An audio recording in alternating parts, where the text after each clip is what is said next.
The late afternoon sun softened the busy city park, painting warm gold across benches and swings. Emma, a successful CEO known for sharp decisions, walked slowly beside her silent son, Noah. He held her hand gently, eyes watching pigeons but lips never moving. Doctors called it selective mutism. To Emma, it felt like distance she could not cross. Workrooms listened to her commands instantly, yet her own child gave no answers. She had bought toys, books, therapy sessions, and even relocated homes for quieter surroundings. Nothing changed. Noah never spoke, never laughed loudly, never cried in front of her. Only quiet breathing and observant eyes followed her everywhere she went. That day, she forced herself to leave the office early. Assistants were shocked. Emma never left before dark, but the silence at home was heavier than meetings. She wanted air, trees, life around Noah. The park felt like a small chance. Maybe children's laughter could touch him somehow, she hoped silently. Noah sat on a wooden bench and watched other children run. A ball rolled near his shoes, but he didn't react. Emma picked it and returned it to a group of girls. Suddenly, 3 identical little girls ran toward her, smiling brightly. "Thank you, Auntie," they said together, giggling before noticing Noah. They slowed immediately. Children often stared at Noah, but these girls did something different. One crouched beside him, another waved slowly, and the third offered half her biscuit. Noah looked at the biscuit, then at Emma, unsure. Emma nodded softly. He took it gently. Still silent, but curious, a man jogged toward them, slightly out of breath. He carried a small backpack and wore simple clothes. "I'm sorry," he said politely. "My daughters greet everyone like old friends." Emma smiled faintly. "It's all right." The man introduced himself as Daniel, a widowed single father raising triplets alone. Daniel noticed Noah's quietness instantly but did not ask uncomfortable questions. Instead, he sat nearby while the girls continued gentle play. They didn't demand conversation. They simply included Noah. They rolled a small toy car near him, then waited patiently. After a moment, Noah pushed the car back. Emma's heart skipped. Therapists had tried for months, yet no response came. Here, within minutes, her son reacted.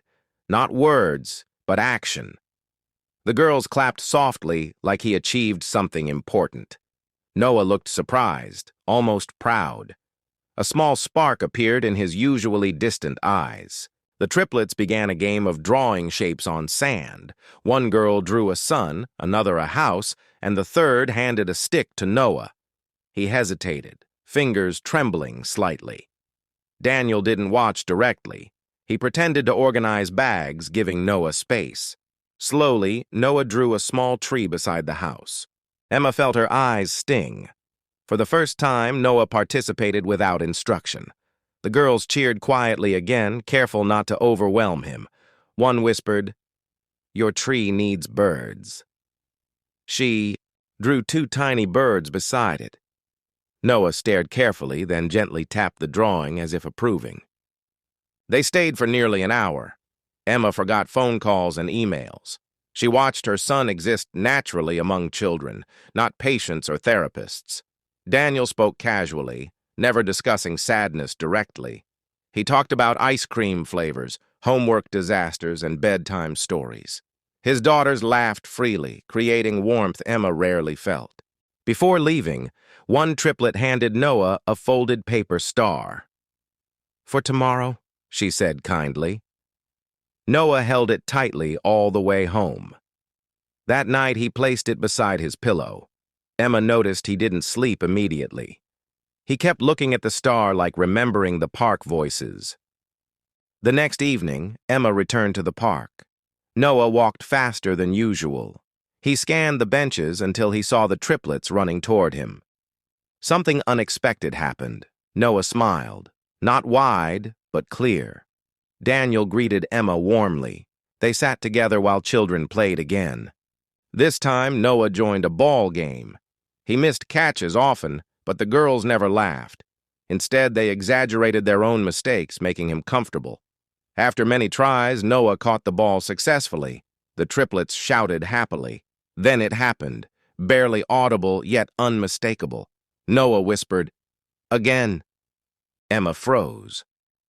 Daniel heard it too, but pretended normality. "Sure," he said calmly, tossing the ball again.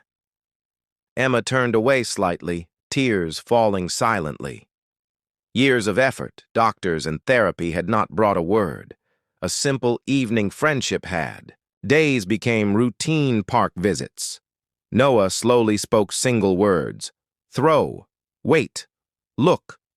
Each word was fragile, like a newborn step. The girls celebrated every syllable as a victory.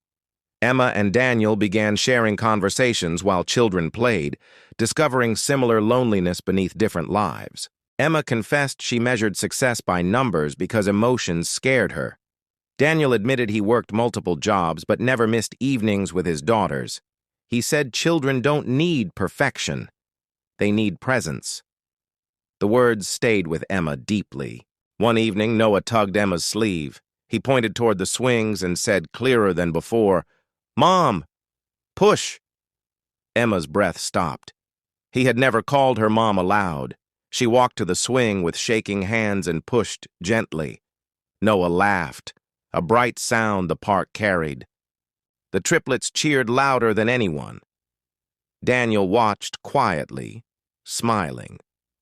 Emma realized something powerful. Her son wasn't broken. He was waiting for a world where he felt safe enough to speak. The triplets didn't fix him. They welcomed him. Weeks later, Emma adjusted her life. She shortened work hours and scheduled remote meetings. Even the company noticed she became calmer and kinder. Success no longer meant constant control. It meant hearing her child's voice during dinner conversations. On a warm evening, Noah approached Daniel's daughters holding 3 paper stars he made himself. "Friends," he said clearly. The girls hugged him carefully. Emma looked at Daniel gratefully. He shook his head gently. "Kids heal kids," he said softly. The park sunset glowed orange as 4 children ran together across grass. Emma finally felt something she never achieved in boardrooms: peace. Her son's voice, fragile yet real, echoed in the air while laughter replaced years of silence forever.